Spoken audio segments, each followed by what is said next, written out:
자, 힘들어요? 항상 제 얼굴만 보면 급 피곤해지죠. 네. 자, 오늘 처음 오신 분들도 계신 것 같은데, 자, 정비법의 우리 공법 6개 법률 중에서 제일 복잡합니다. 제일 복잡하고 어려운 법이니까 그냥 이런 게 있구나 이렇게 들으시면 돼요. 들으셔야지 처음 듣고 이해하고 뭐 그럴 수가 없는 거예요. 이게 다 반복하면서 해결하는 거고요. 그래서 특히 오늘 처음 오신 분들은 완전 멘붕일 건데, 자, 그래도 이제 다음에 다시 들을 때는 좀 괜찮아집니다. 하여튼 반복으로 해결하는 거고요. 4절에 380페이지 이어갖고 보겠습니다. 4절에 사업 시행을 위한 조치다 이렇게 써놨는데, 우리 사업 시행인가 떨어지면은 이제 철거해갖고 공사 들어가요. 자, 이 공사를 효율적으로 하기 위한 조치라고 그래요. 공사를 효율적으로 하기 위해서 시행자 취하는 조치. 먼저 1번에 임시 수용 의무라고 그러죠. 의무. 그래서 시행자는 주거환경 개선 사업 동그라미, 재개발 사업 동그라미. 두 개 사업 시행으로 철거되는 주택의 소유자나 세입자가 당연히 정비구역 내외에 소재한 임대주택 등에 임시로 거주케 하거나 주택자금, 여기서 주택자금의 의미는 전세금을 얘기하고요. 전세금의 융자알선 등 임시 수용에 상하는 조치를 해야 된다. 의무입니다. 딱 끊으세요. 그럼 철거해서 공사하는 기간 동안 임대주택에 살도록 해주든지 전세금 빌려주든지 의무를 부과하는 사업은 두 개죠. 주거환경 개선, 재개발. 그 재건축 바꿔놓으면 틀려요. 그래서 재건축 이런 거는 공익사업이 아니기 때문에 시행자의 의무가 없어요. 그래서 주거환경 개선 사업과 재개발 사업, 이 두 개 사업에서만 시행자에게 임시수용 의무를 부과하고요. 자, 계속 봅니다. 자, 이 경우 시행자는 그 임시 수용을 위해서 필요하면 국가나 지자체, 그 국가나 지자체 비출. 저는 국가나 지자체가 소유하고 있는 토지나 건물을 우리가 국공유지라고 불러요. 국공유지. 또는 공공단체나 개인, 밑줄 공공단체나 개인의 시설이나 토지는 사유지라고 그래요. 사유지. 를 자, 일시 사용할 수 있다. 여기서 일시 사용한다는 것의 의미는 강제 사용권을 얘기합니다. 강제적으로 쓸 수 있는 특권을 줘요. 그래서 임시 수용설의 설치를 위해서 필요하면 시행자는 국공유지든 사유지든 일시 강제 사용할 수 있다. 이 특권을 주고요. 그래서 밑에 2번 국가나 지자체는 시행자로부터 임시 수용에 필요한 건물이나 토지의 사용 신청을 받으면 그 건물이나 토지에 관해서 다음에 해당하는 사유가 없는 한 이를 거절하지 못한다. 거절하지 못한다 이 말은 반드시 빌려줘야 된다 그 얘기죠. 그래서 강제 사용권을 인정한다 그 얘기고요. 자, 이때 사용료나 대부로는 면제 동그라미 면제한다 이 말의 의미는 공짜다 그 얘기죠. 그래서 시행자는 국공유지는 공짜로 그냥 무상으로 사용할 수가 있고요. 그래서 국공유지에 무상 사용할 수 있는 특권을 줍니다. 그런데 사유지는 공짜로 쓰는 거 아니고요. 요거는 보상을 다 해줘야 돼요. 그래서 옆에 이제 중간에 5번 손실보상. 자, 공공단체 또는 개인의 시설이나 토지.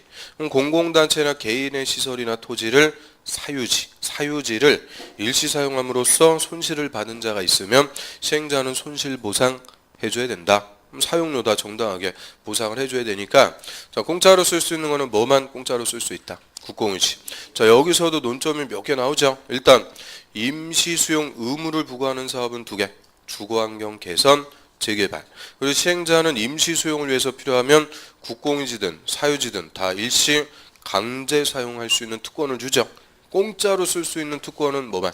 국공유지만. 그다음 맨 밑에 자, 토지 등의 수용 사용. 자, 여기다가는 별표. 자, 1번의 시행자는 정비구역 안에서 정비사업. 근데 가로는 좀 이따 볼 거니까 자, 좀 이따 보고요. 그 밑에 정비사업을 시행하기 위해서 필요하면 공치법에 의한 토지, 물건, 권리, 즉 토지 등을 취득하거나 거기서 취득의 의미는 수용입니다. 수용하거나 사용할 수 있다. 딱 끊습니다. 그래서 정비사업 시행자에게도 사업에 필요한 토지 등의 수용권 인정한다 그 얘기인데 다만 가로주택 사업 밑줄 가로주택 사업은 그러하지 않다. 그러하지 않다는 것은 수용할 수 없다. 그래서 일단 가로주택 사업은 수용권 안 준다 그 얘기죠. 왜 안 주는 거예요?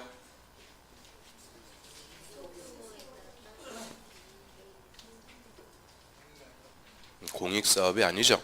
항상 수용을 할 수 있는 사업은 무슨 사업? 공익사업. 근데 가로주택사업은 공익사업이 아니다 그랬으니까 수용권 없어요. 그러면 또 공익사업이 아닌 게 무슨 사업이요?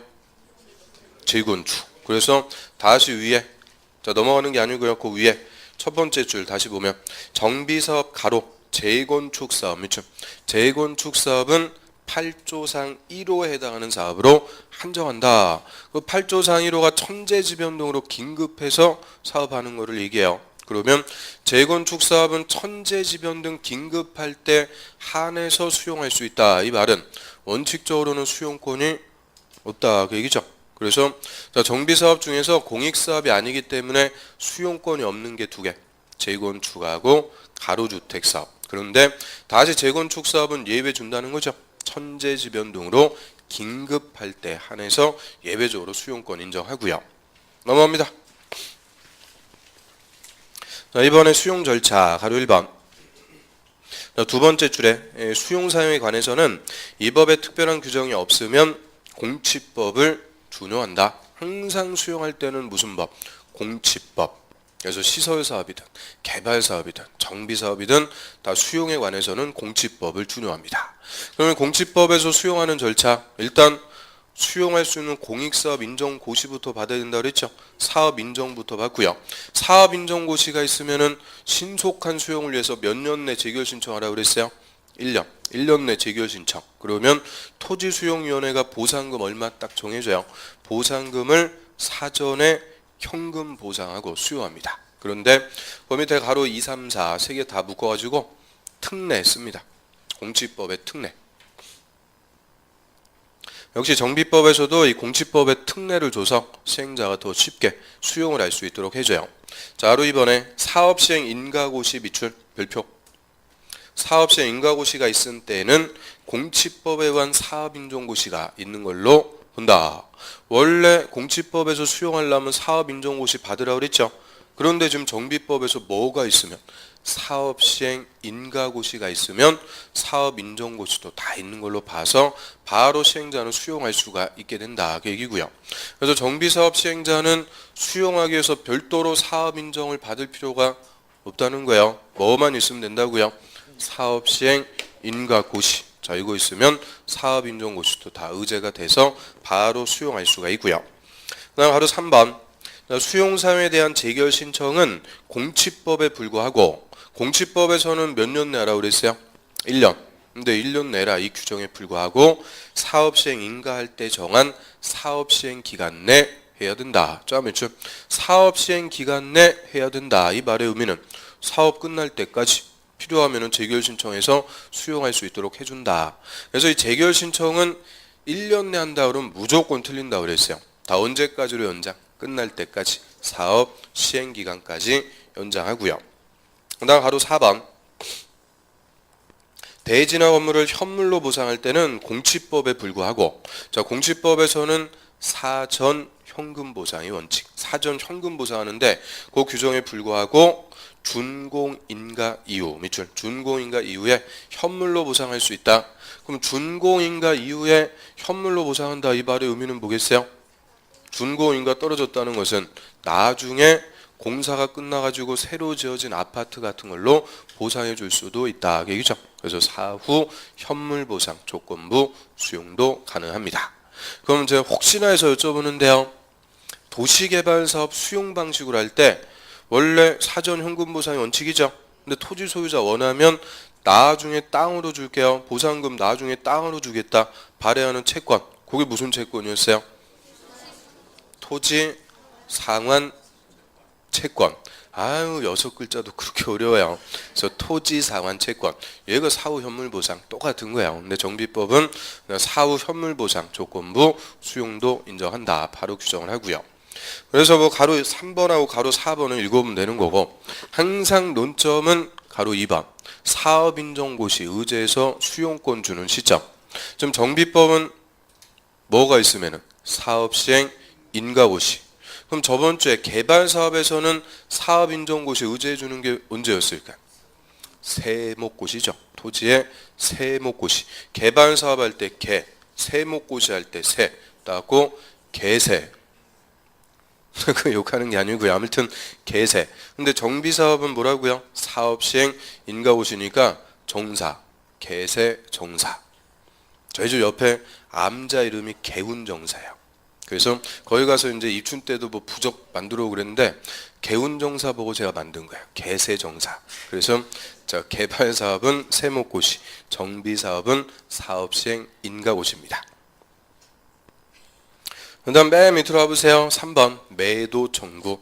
그럼 우리 공법에 또 비슷한 제도가 매수 청구라는 게 있고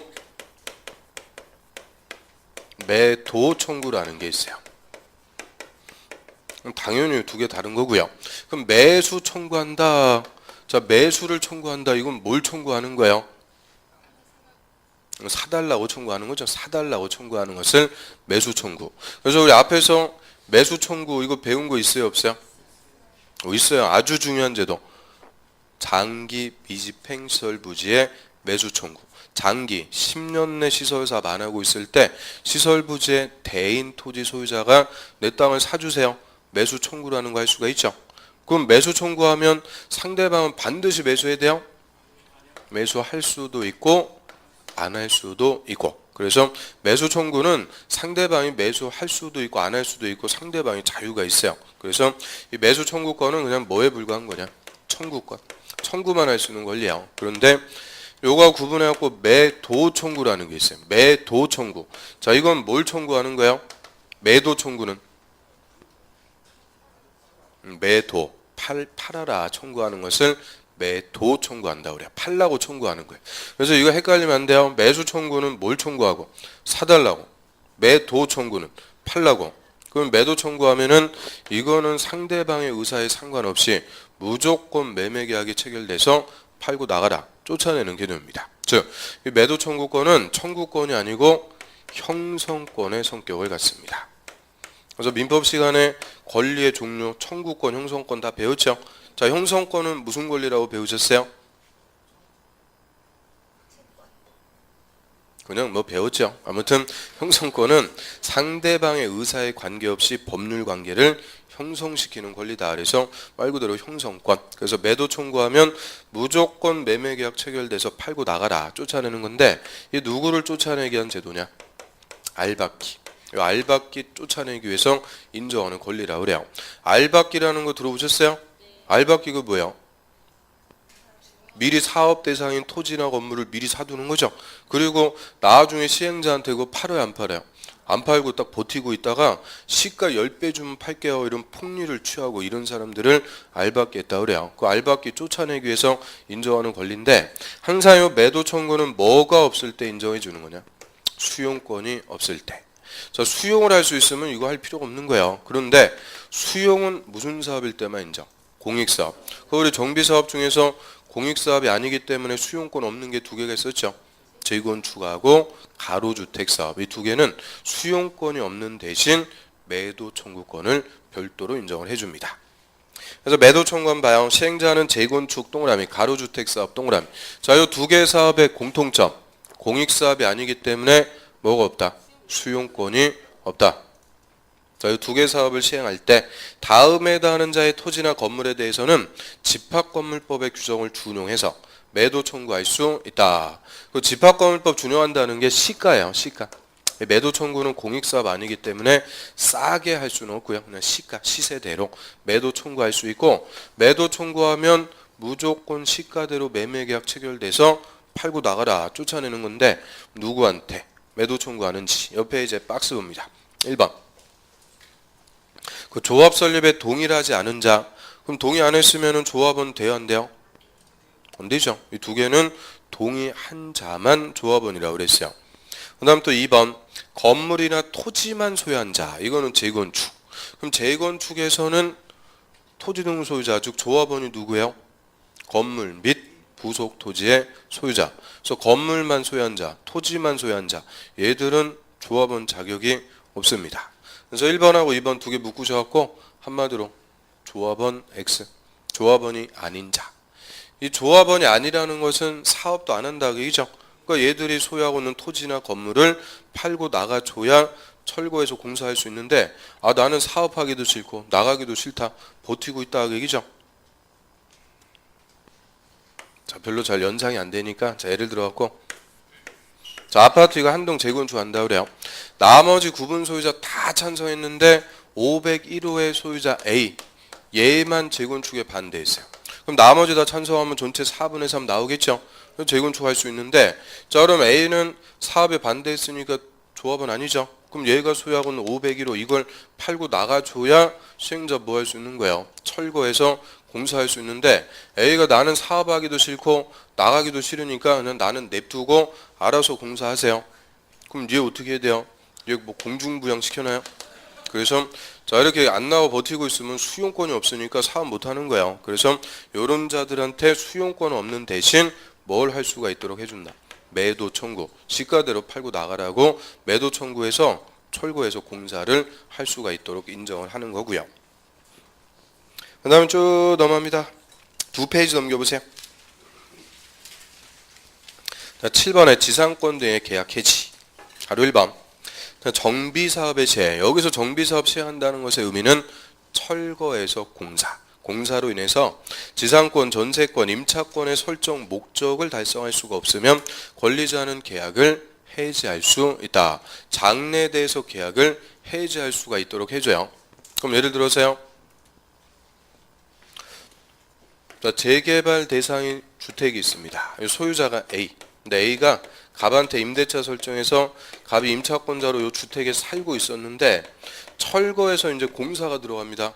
그러면 이제 이 주택에 못 살게 되죠. 쭉 나갈 수 있게끔 자, 갑은 임대차 계약을 뭐 할 수 있다. 해지. 나갈 수 있도록 해줘요. 그런데 계약을 해지하면은 나가는 거 아니죠. 뭐를 빼줘야 나가는 거예요? 보증금. 그럼 이 주택의 보증금 예를 들어서 2억이다. 그럼 보증금 이거 누가 빼줘야 돼요?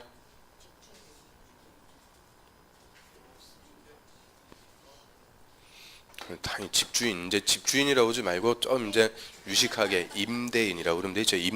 임대인은 A가 보증금 빼줘야 될 거 아니에요. 그런데 저희가 집주인한테 또 전염됐네. 하여튼 임대인한테 반환 청구하면은 빼줄 수 있어요, 없어요? 못 빼줘요. 일반적으로는 새로 들어온 사람이 있어야 받아갖고 넘겨주죠. 근데 여기서 철거 들어가니까 임대인한테 내일 나갈 테니까 보증금 2억 빼줘라. 못 빼준다며. 그러면 얘 안 나오고 버티게 되죠. 그럼 철거해서 공사가 안 되니까 자, 임차권자는 계약을 해지하면서 보증금 등의 반환 청구를 돈 많은 누구한테 할 수가 있는 거냐? 시행자한테 할 수가 있도록 해줘요. 그래서 아무 상관없는 시행자한테 보증금 2억 빼줘라 청구할 수가 있게 돼요. 그러면 시행자 보증금 빼줬다. 임차권자는 받고 나가면 되죠. 그 원래 누가 줘야 될 돈인데? A가 줘야 될 돈을 시행자 대신 줬죠. 대신 준 사람은 원래 줘야 될 사람에게 뭘 청구한다 그래요? 구상한다 그러죠. 구상을 청구할 수가 있게 됩니다. 그래서 가로 2번. 계약을 해지할 순자까지는 전세금, 보증금 등의 금전 반환 청구권은 누구한테 행사할 수 있다? 시행자에게. 밑줄. 이 법조문 때문에 아무 관련이 없는 시행자한테 와서 보증금 반환 청구하고요. 바로 3번에 금전 반환 청구권 행사에 따라 금전을 지급한 시행자, 즉 보증금 빼준 시행자는 토지 등 소유자에게 뭐 할 수 있다? 구상. 자, 구상이라는 말의 이제 의미 아시겠죠? 구상할 수가 있고요. 근데 가로 4번. 시행자는 구상이 되지 않을 때, 즉 토지 등 소유자가 배째세요, 구상이 불응해요. 이때는 그 토지 등 소유자에게 귀속될, 즉 분양될 대지나 건물을 뭐 할 수 있다? 압류 동그라미. 압류할 수가 있고요. 이때 압류한 권리는 저당권하고 같습니다. 그래서 법정 저당권이라고 하고요. 그럼 시행자는 구상이 안 될 때는 저당권을 설정하고 이럴 필요 없다는 거예요. 뭐만 하면 된다? 압류. 압류만 하면 법에서 저당권으로 인정을 해줍니다. 그 다음 밑에 2번. 자, 관리처분 계획 인가받은 경우 짬 밑줄. 관리처분 인가받으면 지상권, 전세권, 임대차 계약의 계약 기간에 대해서는 민법이나 그 밑에 줄 주택임대차보호법 또는 밑에 줄의 상가건물 임대차보호법의 규정은 이를 적용한다가 아니고 적용하지 않는다. 밑줄. 적용하지 않는다. 그럼 거기에 지금 쭉 열거되어 있는 조문들 민법이나 주임법이나 상임법의 규정 다 뭐에 관한 규정이래요? 그래서 가로 비워놓고 다 가로 열고 다 써놨죠. 다 존속기간, 최단 존속기간에 관한 규정. 그 아주 유명한 거 주택임대차보호법 4조 1항. 주택임대차 기간은 몇 년으로 해요? 2년. 당사자가 기간을 정하지 않거나 2년보다 짧으면 2년으로 본다. 그래서 주택 임대차는 최단 기간 몇 년은 보장을 해주는 거예요. 2년. 그런데 이런 존속 기간에 관한 규정 적용하지 않습니다. 언제부터? 관리처분 인가 후. 그럼 관리처분 인가 후에는 왜 적용 안 할까요? 이제 절차가 이제 뭐 해야 돼요? 철거. 관리처분 인가 떨어지면 기존의 건물 철거해야 되는데 관리처분 인가 다 났는데 임차인으로 또 딱 들어와갖고 나는 주임법에서 2년간 보호받으니까 내 몸에 손대지 마. 그러면 철거해서 공사가 안 되는 거죠. 그래서 자, 관리처분 인가 후에는 임대차 계약 체결할 때 존속기간 적용한다 안 한다? 안 한다. 언제든지 철거 들어가면 나갈 수 있게끔 존속기간을 적용하지 않는 특례를 주고요. 자, 여기까지가 이제 공사를 효율적으로 하기 위해서 시행자가 취하는 조치들 우리가 쭉 훑어봤는데 첫 번째 뭐 봤어요? 자, 공사를 효율적으로 하기 위한 조치. 첫 번째. 너무 또 눈 깜짝할 사이에 넘어가갖고는 그냥 기억이 하나 없는 거죠. 자, 첫 번째가 이거죠. 임시수용 의무. 철거해서 공사하는 기간 동안 임대주택에 살도록 하든지 전세금 빌려줄 의무를 부과하는 사업 2개. 주거환경 개선, 재개발. 그리고 시행자는 임시수용을 위해서 필요하면 국공유지든 사유지든 다 강제 사용할 수 있다고 그랬죠. 이때 공짜로 쓸 수 있는 거는 뭐만? 국공유지만. 그 다음에 두 번째, 시행자는 정비사업에 필요한 토지 등의 수용권 인정한다고 그랬죠. 그럼 수용권 인정하는데 공익사업이 아니라서 수용권이 없는 게 2개. 재건축하고 가로주택사업. 2개는 수용권을 안 주는 대신 조합원이 아닌 자한테 뭐를 할 수가 있다. 매도 청구권을 별도로 인정을 하고요. 그리고 철거해서 공사가 들어가면은 이제 못 살게 됐으니까 임차권자는 당연히 나갈 수 있게끔 계약을 뭐 할 수 있다. 해지. 그 해지하면서 보증금 반환 청구를 누구한테? 시행자에게 할 수가 있도록 하고요. 그리고 관리처분 인가 나면 철거해야 되니까 이제 존속기간에 관한 규정은 적용하지 않도록 합니다. 그래서 언제든지 나갈 수 있게끔 이제 철거해서 공사를 효율적으로 하기 위한 조치들 우리가 쭉 봤어요. 다시 훑어보니까 또 별것도 아니죠. 별거네요. 아무튼 자, 그다음에 한 페이지 넘겨보세요. 그래서 원래 이제 철거해서 공사 들어가야 되는데 저거 철거하기 전에 시행자 하나 더 해야 돼요. 요 관리처분계획. 요거부터 또 작성해갖고 인가받습니다. 자, 얘가 우리 정비법에서는 핵심 계획, 가장 중요한 계획입니다. 그래서 관리처분계획대로 주택이나 건물 줘갖고 분양해주는 방식을 무슨 방식? 관리처분 방식. 그럼 관리처분 방식에서는 당연히 핵심이 되는 게 관리처분계획. 저번 주에 개발 사업을 환지 방식으로 해요. 환지 방식에서는 제일 중요한 계획이 무슨 계획이요? 환지계획. 환지 방식은 환지계획. 관리처분 방식은 관리처분계획. 얘가 핵심이고요. 그럼 분양계획이니까 시행자 지 맘대로 작성하는 게 아니고 먼저 토지 등 소유자로부터 분양 신청을 받습니다. 그래서 388페이지 분양 신청 가로 1번 동그라미 1번에 시행자는 사업 시행 인가고시가 있은 날 밑줄 사업 시행 인가고시가 있은 날부터 밑에 줄 60일 동그라미 60일 내 자, 계략적인 부담금 내역. 부담금은 조합원이 궁극적으로 낼 돈을 얘기하고요. 그 부담금 내역 및 분양 신청 기간 등을 토지 등 소유자에게 통지하고 밑에 줄 끝에 일간신문에 공고해야 된다. 그러면 사업 시행 인가고시가 났어요. 자, 시행자는 토지 등 소유자한테 언제까지 어디 와서 분양 신청들 하세요. 달려주라는 거죠. 분양 신청하라고 통지하고 공고합니다. 자, 인가고시가 나면 며칠 내 하라고요? 60일 내 분양 신청하세요. 통지하고 공고. 자, 이때 동그라미 2번. 분양 신청 기간은 그 통지란 날부터 적어도 30일 이상 60일 이내. 좀 밑줄 통지한 날부터 30일 이상 60일 이내로 한다. 자, 여기서는 뭐가 더 중요한 날짜요? 30일이에요, 60일이요? 30일 동그라미. 최소 며칠 이상은 줘야 돼요. 30일. 그런데 필요하면 20일 연장할 수도 있고요. 그리고 분양 신청하는 기간 이거 우리 어디서 본 것 같지 않아요? 어디서 봤을까요? 본 것 같다면서요. 저번 주에 입체완지 신청하는 기간. 입체완지 신청하는 게 건물로 달라고 신청하는 거죠. 그 분양 신청이나 입찰한지 신청이나 같은 겁니다. 그래서 통지한 날부터 적어도 며칠 이상은 줘라. 30일 이상. 그럼 밑으로 갑니다. 가로 2번. 자, 대지나 건물의 분양을 받으려는 토지 등 소유자는 이 분양 신청 기간 내 시행자에게 대지 건물에 대해서 분양 신청을 해야 된다. 당연히 분양 받으려면 뭐 해야 돼요? 분양 신청. 저는 뭐 20평대 아파트로 주세요. 30평대로 주세요. 분양 신청하면 그대로 관리처분 계획 작성해서 나중에 그대로 분양해 주는 거예요. 그런데 그 옆 페이지로 합니다. 3번. 분양 신청을 하지 않은 자 등에 대한 조치. 바로 1번에 자, 시행자는 분양 신청을 하지 않은 자, 또 분양 신청 기간이 종료되기 전에 분양 신청을 철회한 자, 또는 인가된 관리처분 계획에서 분양 대상에서 제외된 자. 그 동그라미 1, 2, 3 번호 매겨놨는데요. 이 세 명 다 의미는 뭘까요? 분양 신청을 안 했다, 분양 신청을 했다, 철회했다, 분양 대상에서 제외시켰다. 이거 나중에 분양 받아야 안 받아요?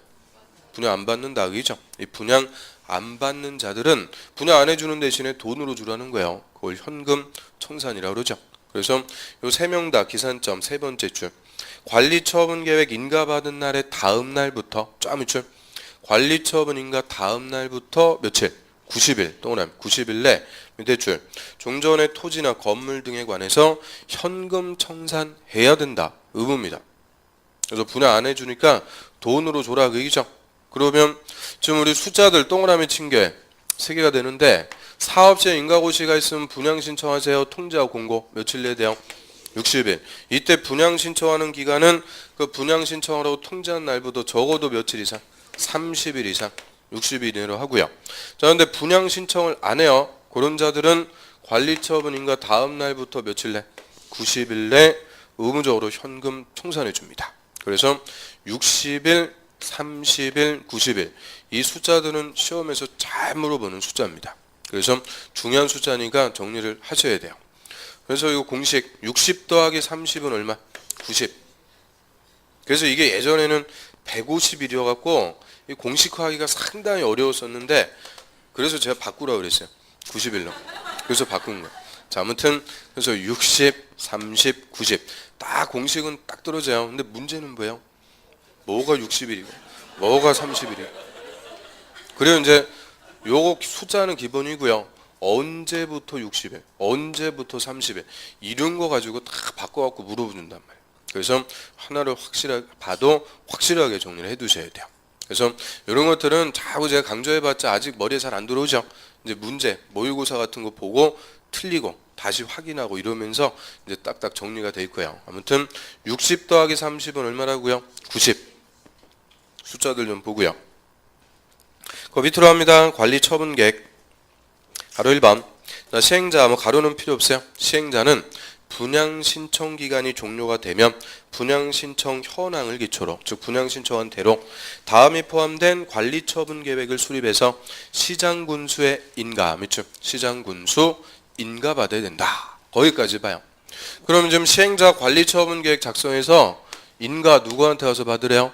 시장 군수. 그럼 좀 전에 사업시행 인가 누구한테? 시장 군수. 조합 설립의 인가도 누구한테? 시장 군수. 그러니까 이 정비법은 인가 받는다 그러면 다 누구한테 받는 거예요? 시장 군수. 뭐 예외가 없어요. 그러면 준공 인가 누구한테 와서 받아요? 시장 군수라니까요. 그래서 정비법은 인가권자 하면 무조건 누구라고요? 시장 군수. 시장 군수한테 와서 인가 받는다. 그 밑으로 갑니다. 박스의 내용. 자, 이 분양 계획이니까 가장 주된 내용 1번은 분양 설계입니다. 자, 분양을 하나씩 설계 짜나간다 그 얘기인데, 자, 분양 설계는 쉽게 얘기하면은 동호수 배정한다 이렇게 생각하시면 돼요. 나중에 아파트 몇 동 몇 호 조합원 누구한테 분양해 줄지 하나씩 이제 설계하죠. 그럼 저번 주에 환지 계획의 내용 1번은 뭐였을까? 환지 설계. 환지 계획은 환지를 설계하고요. 분양 계획인 관리 처분 계획은 분양을 설계한다. 이게 항상 핵심 내용인데, 자, 예를 들어서요. 재개발 구역 안에 자, 기존에 이제 단독주택 소유하고 있는 토지 등 소유자 뭐 A, B, C 등등이 있다 그래요. 그럼 재개발 공사 들어가면 이거 다 철거하죠. 철거해서 도로 같은 기반시설부터 깔고 새로 아파트도 짓고 이제 토지 등 소유자에게 분양을 해주게 되는데, 나중에 지어질 아파트 1동. 자, 이 중에서 501호는 A한테 분양, B한테는 502호, C한테는 401호. 이런 식으로 나중에 아파트 몇 동 몇 호 조합원 누구에게 분양을 해줄지 하나씩 설계해 나가는 거. 요거를 말 그대로 분양 설계라고 하고요. 자, 그럼 분양 설계에 따라서 두 번째 보세요. 자, 2번 분양 대상자의 주소하고 성명, 분양받을 차. 그 다음에 3번 분양 대상자별 분양 예정인 대지나 건물의 추산액. 그럼 분양 대상자 분양받게 될 대지나 건물의 가격. 저거를 뭐라고 부를까요? 분양받을 아파트 가격이니까 분양가라고 그래요. 3번을 분양가. 그래서 분양가도 뭐 구체적으로 가로 1번에 조합원 분양가, 가로 2번에 일반 분양가, 분양가 얼마인지 다 나오고요. 그 다음에 4번에 분양 대상자별 종전 토지 건물의 명세 및 사업시행 인가고시를 기준으로 한 가격. 그 다음에 사업시행 인가고시를 기준으로 한 가격. 그럼 이걸 종전 토지 건물의 가격이니까 세 글자로 종전가. 종전 토지나 건물의 가격, 종전가 이렇게 부르고요. 그래서 분양가하고 종전가 이 두 개의 차액을 청산금 이라고 불러요. 청산금. 그럼 A가 종전에 소유하고 있던 단독주택 요거의 종전가는 3억. 근데 A가 새로 분양받을 아파트의 분양가는 4억. 그럼 종전가 3억, 분양가 4억, 차액 1억. 이게 뭐가 되는 거예요? 청산금. 이건 이제 내야 되죠. 그래서 이 청산금인데 분양가는 관리처분 계획을 작성할 때 3.3제곱미터당 뭐 1,000만 원 이런 식으로 분양가는 딱 나와요. 근데 종전가, 이 종전 토지나 건물의 가격은 언제를 기준으로 하느냐에 따라서 다 달라집니다. 그럼 사업이 진행될수록 종전가는 싸질까 비싸질까? 당연히 사업이 진행될수록 종전가는 비싸지는 거예요. 그러면 우리 정비사업에서 기준이라고 할 수 있는 게 세 개가 있어요. 정비구역 지정고시, 그리고 조합 설립 인가일, 그리고 사업 시행 인가일. 자, 이렇게 했는데 지금 이 중에서 종전가는 언제 기준으로 산정한다? 사업 시행 인가고시일 기준. 그 말은 가장 나중 시점이니까 종전가는 싸게 잡는다, 비싸게 잡는다. 제일 비싸게 잡는다. 그 얘기죠. 그럼 조합원은 당연히 종전 내 주택의 가격을 비싸게 잡아주는 걸 원하는 거죠. 그래서 종전가는 조합원한테 유리하게끔 가장 비싸게 산정을 하는데 비싸게 산정한다는 게 제일 나중 시점. 그래서 언제 기준이라고요? 사업시행 인가고시를 기준으로 산정합니다. 그 다음 5번 정비사업비의 추산액. 자, 이게 이제 공사비의 총액이에요. 공사비가 총 얼마가 나오는데 그 밑에 줄 그에 따른 조합원의 부담 규모와 시기. 자, 이거는 이제 사업비 조합원이 얼마씩 나눠내는지 사업비 분담한다 그래요. 사업비의 분담. 그럼 예를 들어서 이 동네 재개발하는데 공사비가 500억 들어갑니다. 근데 조합원 1000명. 그럼 조합원 1인당 공사비 이거 얼마씩 분담해요? 또 제일 어려운 거 물어봤네요. 산수. 자, 500억인데 500명이면 1억일 거고 1000명이면 반이니까 5천만 원. 죄송해요. 제일 어려운 것도 물어봤어요. 그래서 자, 이거 사업비 분담 5천. 그러면 요 청산금하고 사업비 분담하는 거 이걸 합쳐가지고 조합원이 궁극적으로 내야 될 돈. 조합원 부담금이라고 그러죠. 그러면 요 예에서는 자, A는 청산금 얼마였어요? 1억. 사업비 5천. 합쳐갖고 얼마? 1억 5천 내야 새 아파트 분양받는다. 그 얘기죠. 그래서 청산금하고 사업비의 분담 합쳐갖고 조합원 부담금. 그 다음 밑으로 합니다. 6번. 자, 분양 대상자별 종전 토지 건물에 관한 소유권 이외의 권리 명세. 자, 밑줄. 소유권 이외의 권리 명세. 그럼 예를 들어서요. 자, A가 KB은행에서 돈 빌리면서 종전 단독주택의 저당권 설정해놨어요. KB은행이 저당권 설정해놨다. 자, 이런 저당권 같은 소유권 이외의 권리가 있으면 다 밝혀줘라 그 얘기죠. 이유는 나중에 이 저당권도 그대로 어디로 따라가는 거냐? 분양받은 아파트로 다 따라갑니다. 그래서 저당권 같은 소유권 이외의 권리가 있으면 어떤 것들이 있는지 명세 다 밝혀줘야 되고요. 그 다음에 7번에 세입자별 손실보상을 위한 권리명세 및 평가액. 자, 이걸 세입자에 대한 보상금이라고 그래요. 주택의 세입자한테는 이사비, 상가세입자한테는 영업비 다 보상을 해줘야 되니까 보상금 얼마로 해줄지 뭐 등등등 해가지고 내용도 우리가 쭉 훑어봤는데, 자 관리처분 계획은 그 내용도 한두 개씩 꼬박꼬박 물어봐요. 그래서 적어도 요 정도는 알아야 돼요. 일단 분양계획이니까 1번이 뭐라고요? 분양 설계. 설계에 따라서 누가 분양받는지, 분양 대상자, 분양가, 종전가, 특히 종전가 언제 기준? 사업시행 인가고시일 기준. 그리고 사업비가 총 얼마인데 조합원의 사업비 분담하는 규모. 그래서 등등 이런 사항에 대해서 이제 시행자가 관리처분 계획을 작성합니다. 근데 옆 페이지로 와보세요. 자 2번의 기준. 자 관리처분 계획의 기준. 거기다가 필표. 시행자의 관리처분계획 작성하는데요. 지 마음대로 작성하는 게 아니고 역시 기준이 있죠. 그럼 관리처분계획의 기준은 우리 저번 주에 배웠던 환지계획의 작성 기준하고 거의 유사합니다. 자, 환지계획은 토지의 교환계획. 그럼 분양계획인 관리처분계획은 뭐를 교환하는 걸까요? 또 단독주택을 아파트로, 건물을 건물로 교환해 주는 게 분양이죠. 그래서 둘 다 뭐 토지 교환, 건물 교환, 분양 계획, 교환 계획이니까 비슷해요. 그럼 환지 계획을 작성할 때 원칙 무슨 환지요? 적응 환지. 자, 적응 환지라고 할 때는 7개. 위치, 지목, 면적, 토질, 수리, 이용 상황, 환경. 글자우도를 읽으면 위, 면, 토, 수, 이, 환 7개 고려해서 합리적으로 환지해라 그랬는데, 이 관리처분계획 작성할 때는 위치하고 지목은 고려할 필요가 없어요. 어차피 그 동네에서 사업하니까 위치, 지목이 중요한 게 아니고요.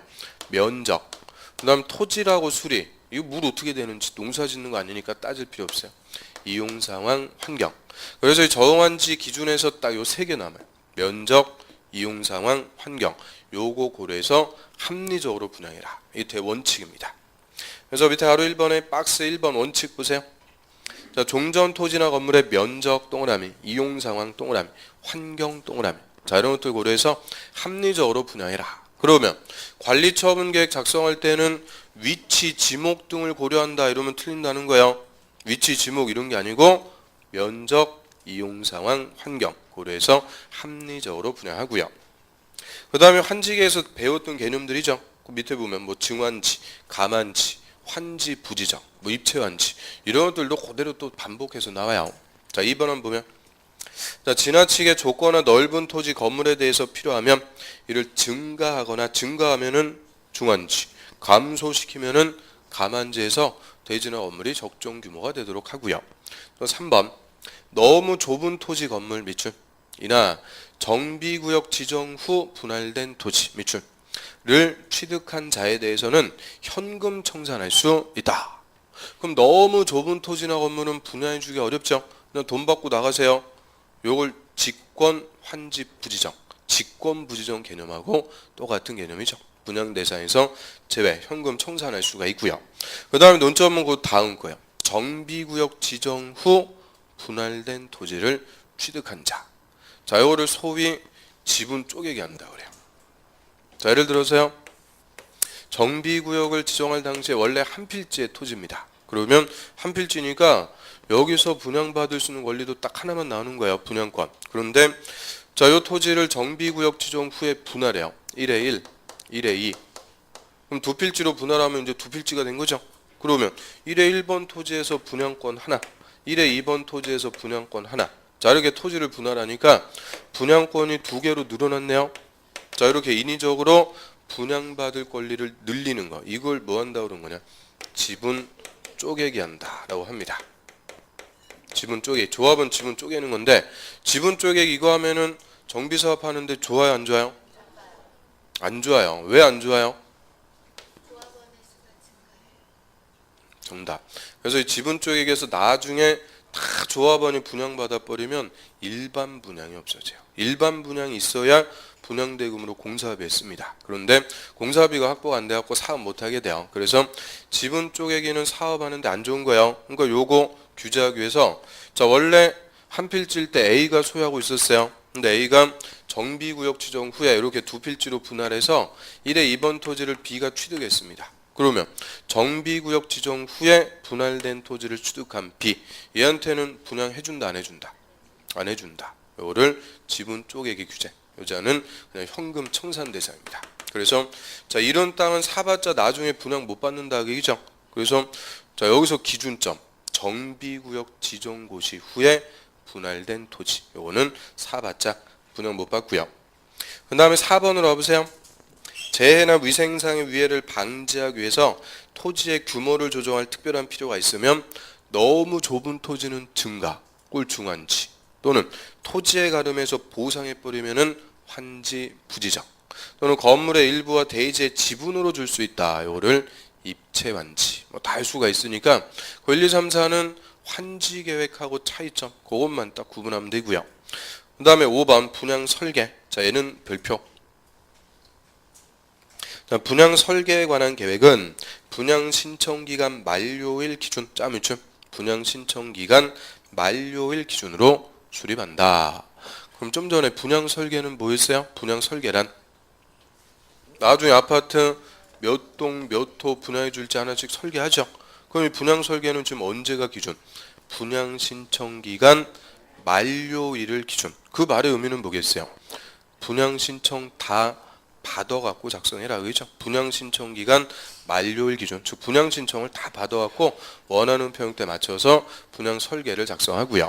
그래서 이 관리처분 계획의 내용 중에서 기준일이 지금 두 개가 생기는 거예요. 분양 설계는 분양 신청 기간 만료일 기준, 종전가는 사업 시행 인가고시일 기준. 맨날 두 개 갖고 바꿔서 물어보는 거죠. 그래서 확실하게 두 개 구분을 해놓고요. 그 다음 밑에 가로 2번 주택의 공급 기준. 그러면 이제 재개발, 재건축 사업 등으로 주택을 건설해서 공급 분양을 해주는데 특히 투기의 대상이 될 수 있는 것이 주택이기 때문에 주택의 공급 기준도 관리처분계에서 직접 정합니다. 그래서 원칙 1세대 또는 1인이 하나 이상의 주택이나 토지를 소유한 경우 1주택 동그라미 1주택을 공급하고 같은 세대에 속하지 않는 2인 이상이 1주택이나 1토지를 공유한 경우에도 1주택 동그라미 1주택만 공급한다. 딱 끊고요. 거기까지 원칙이라고 그래요. 그럼 주택의 공급 기준 주택은 몇 주택 주는 게 원칙이다. 1주택 딱 1주택이에요. 1주택 공급이 원칙. 그런데 또 예외 한 페이지 넘겨보세요. 예외 또 쭉 나오죠. 계속 이것도 늘어나요. 그래서 1번 하면 됐고 2번부터 봅니다. 2번. 자, 다음에 해당하는 토지 등 소유자한테는 소유한 주택수만큼 공급 밑줄. 소유한 주택수만큼 공급 즉 분양해 줄 수 있다. 그럼 종전에 주택 10채를 소유하고 있었으면 10채 다 분양해 줄 수 있다 그죠? 소유한 주택수만큼 분양해 줄 수가 있고요. 가로 1번. 수도권 정비계획법에 따른 과밀억제권역. 자, 과밀억제권역은 우리 수도권에서도 어디라고 그랬어요? 서울특별시 같은 이 과밀억제권역에 위치하지 않는 재건축. 쫙미쳐. 과밀억제권역에 위치하지 않는 재건축. 두 번째, 근로자 숙소나 기숙사 용도로 주택을 소유하고 있거나 세 번째, 국가나 지자체 주택공사 등, 즉 공공. 가로 4번은 필요 없어요. 그럼 가로 1번, 2번, 3번 세 개 묶어가지고 요거 한마디로 무슨 우려가 없다?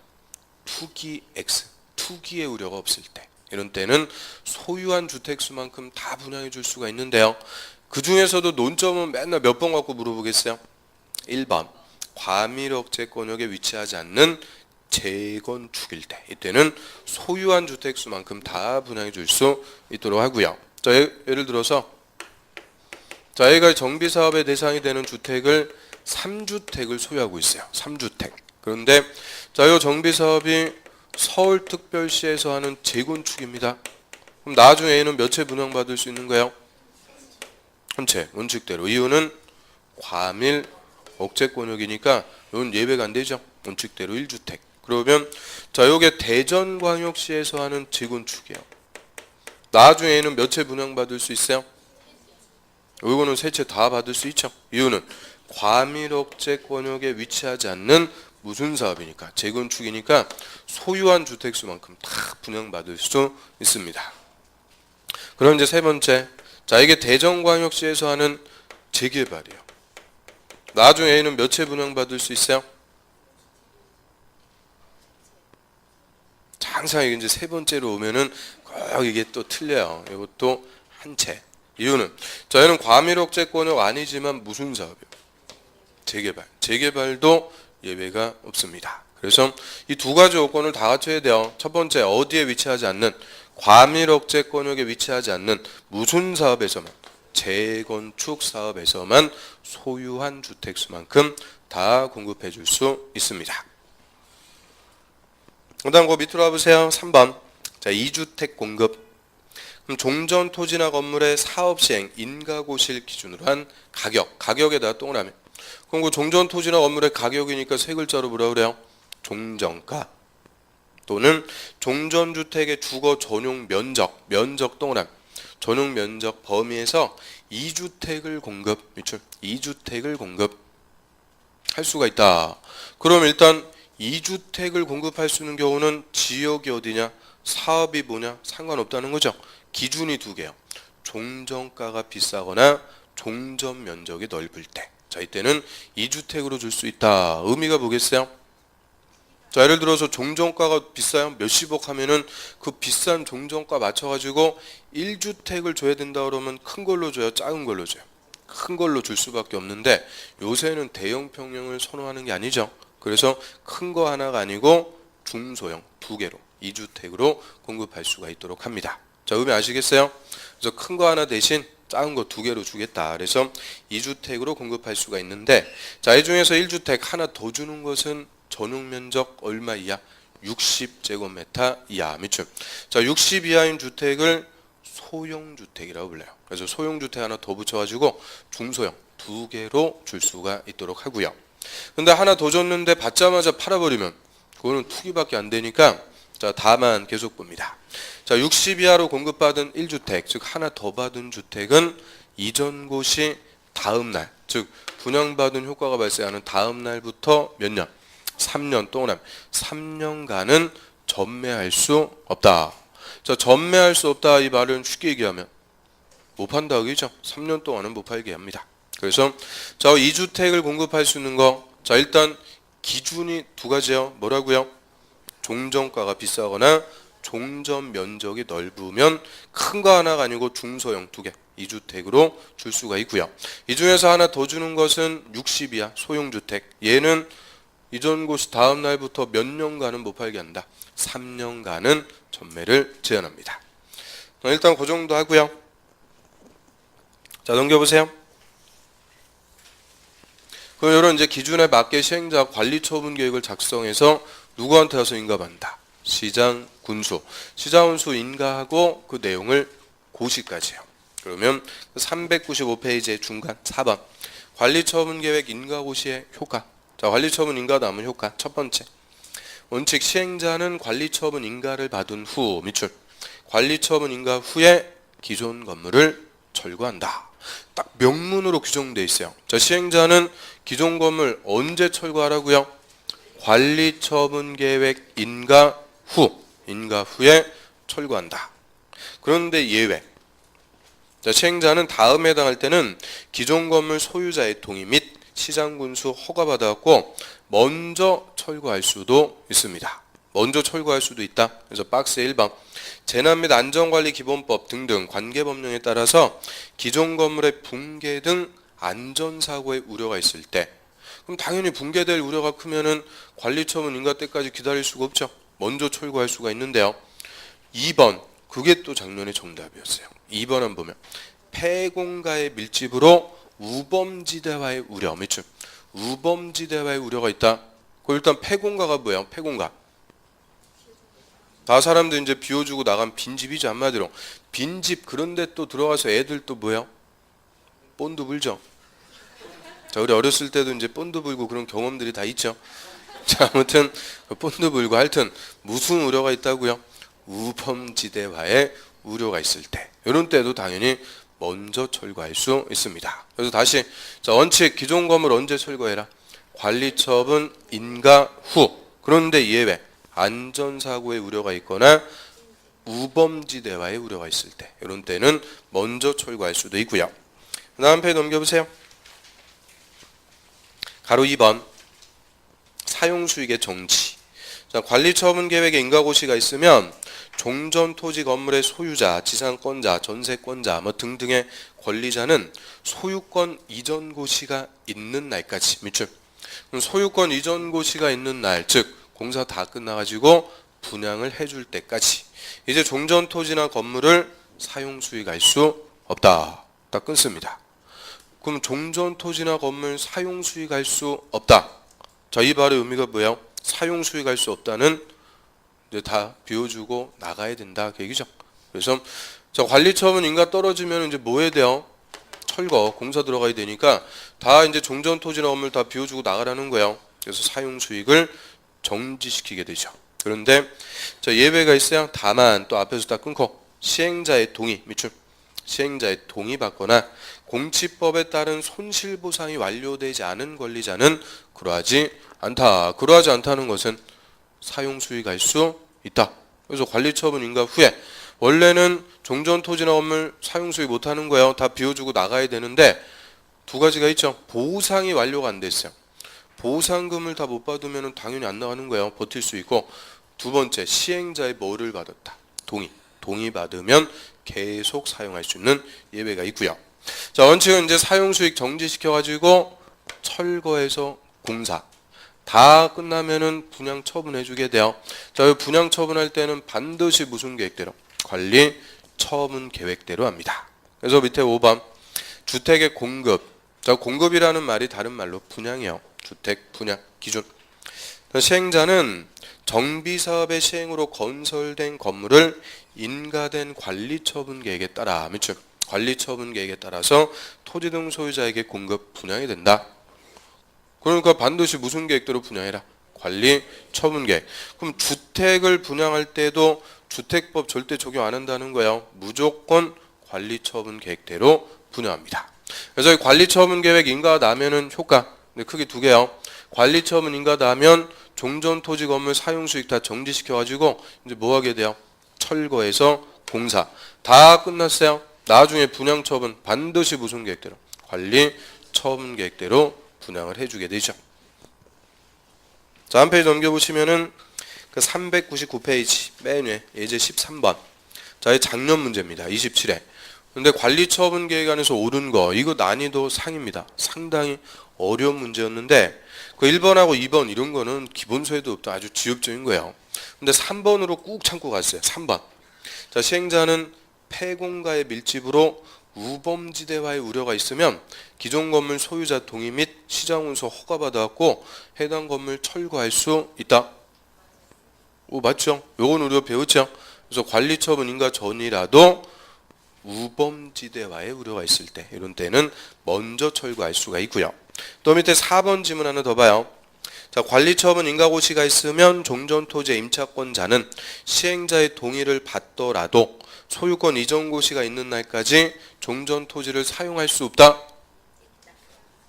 사용할 수 있죠.